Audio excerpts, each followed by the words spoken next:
അതെ ചേച്ചി, പഞ്ചരത്നത്തിൽ ഊണ് സമയായില്ലേ? അവിടെ സിസ്ലി ചേട്ടത്തിയും ശ്രീദേവി നീനു മാത്രമേ ഉള്ളൂ. അവരെ കൊണ്ട് എല്ലാം ഹാൻഡിൽ ചെയ്യാൻ പാടായിരിക്കും. അതുകൊണ്ട് ചേച്ചിയും കൂടെ അങ്ങോട്ട് ചെല്ല്. ആരാധ്യ മോളി കിടപ്പ് കിടക്കുമ്പോ 4-5 ദിവസത്തേക്ക് പഞ്ചരത്നം തുറക്കണ്ടെന്ന് ഞാൻ പറഞ്ഞതല്ലേ? നിങ്ങളൊക്കെ കൂടിയാ സിസ്ലിയെടുത്തോട് നൂണ് വെക്കാൻ പറഞ്ഞത്. അത് വേണ്ടായിരുന്നു. അങ്ങനെ പറഞ്ഞ എങ്ങനെ ശരിയാവും ചേച്ചി? പഞ്ചരത്നത്തിൽ പതിവായി ഊണ് കഴിക്കാൻ വരുന്നവര് നമ്മളെ വിശ്വസിച്ചാ വരുന്നത്. നമ്മളായിട്ട് അവരുടെ അന്നം മുട്ടിക്കാൻ പാടില്ലെന്ന് അമൃതേച്ചി തന്നെയല്ലേ പറയാറുള്ളത്? അതൊക്കെ ശരിയാ. ആരാധ്യമോൾ ഇവിടെ ഇങ്ങനെ കിടക്കുമ്പോ എനിക്ക് പഞ്ചരത്നത്തിൽ ചെന്നാ ഇരിപ്പുറയ്ക്കോ, മനസ്സനുവദിക്കോ? അമൃതേച്ചി വിഷമിക്കണ്ട. ഇവിടെ ഇപ്പോ ഞങ്ങൾ എല്ലാരും ഇല്ലേ? ചേച്ചി പോയിട്ട് വാ. അങ്ങനെയൊക്കെ സമാധാനിക്കാൻ എനിക്കിപ്പോ പറ്റുന്നില്ല മോളെ.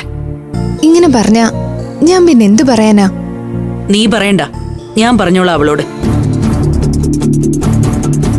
അമൃതമോളെ, ഒരു ദിവസം പോലും പഞ്ചരത്നം പൂട്ടിയിടേണ്ടി വരരുത്. ഒരു ദിവസം പോലും അവിടുത്തെ ഊണ് മുടങ്ങരുത്.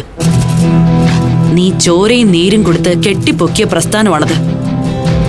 ഒരു ചെറിയ വീട്ടിലെ ഊണെന്ന കടയിൽ നിന്നും ഈ കാണുന്ന പഞ്ചരത്നം എന്ന പോപ്പുലർ ബ്രാൻഡിലേക്ക് ആ ഹോട്ടലിനെ എത്തിച്ചത് നിന്റെ ഒരാളുടെ കഠിനാധ്വാനം മാത്രമാ.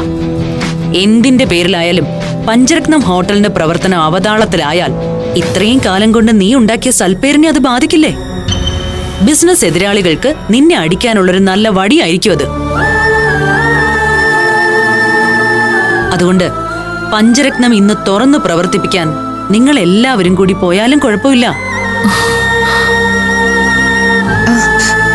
എല്ലാരും കൂടി പോയാ ഇവിടെ ആരാധ്യയുടെ കാര്യം ആര് നോക്കും? ഞാനില്ലേ ഇവിടെ. ആശുപത്രി കാര്യങ്ങളെല്ലാം നോക്കാൻ ഞാൻ ഒറ്റയാള് മതി.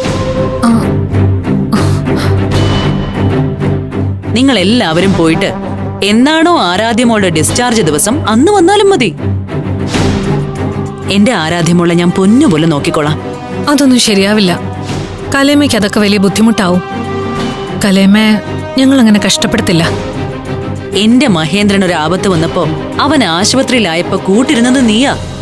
അതുകൊണ്ട് ഇവിടെ ആരാധ്യമോൾക്ക് കൂട്ടിരിക്കാനുള്ള അവകാശം എനിക്കുണ്ട്. അമ്മയെന്ന നിലയില് അതെന്റെ കടമയുമാണ്. ഇനി എന്തിനാ നിന്ന് താളം ചവിട്ടുന്നേ?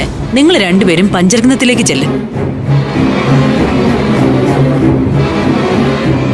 ഞാൻ ആകാശിനോട് ഇങ്ങോട്ട് വരാൻ പറഞ്ഞിട്ടുണ്ടല്ലോ. അഖില ഇവിടെ നിന്നാൽ അവർ തമ്മിലുള്ള പ്രശ്നങ്ങൾ കോംപ്രമൈസ് ആക്കാൻ സാധ്യതയുണ്ട്. അതുകൊണ്ട് അഖില വന്നാൽ ശരിയാവില്ല. നീ എന്താ മോളെ ആലോചിക്കുന്നേ? തൽക്കാലം പഞ്ചരത്നത്തിലേക്ക് ഞാൻ മാത്രം പോവാം. അഖില ഇവിടെ കലേമയുടെ കൂടെ നിൽക്കട്ടെ. അതെ, അമൃതേച്ചി പറഞ്ഞത് അതിന്റെ ശരി. ഞാൻ ഇവിടെ നിൽക്കാം. ഇപ്പോ അമൃതേച്ചി മാത്രം പഞ്ചരത്നത്തിൽ പോയാ മതി.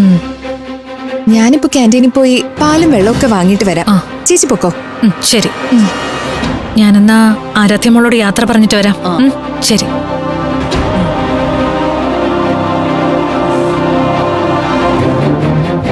എല്ലാവരെയും പറഞ്ഞുവിടാൻ നോക്കിയിട്ട് ഒരുത്തി മാത്രം ഇവിടെ നിന്നാ എങ്ങനെ ശരിയാവും?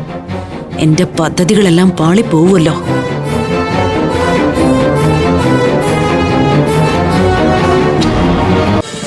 ഫ്ലവേഴ്സ് ഒരുക്കുന്ന കാഴ്ച വസന്തം യൂട്യൂബിൽ പ്രേക്ഷകർക്ക് ലൈവായി കാണാം. ഫ്ലവേഴ്സ് കോമഡിയിൽ ജോയിൻ ചെയ്യൂ, ആസ്വദിക്കൂ.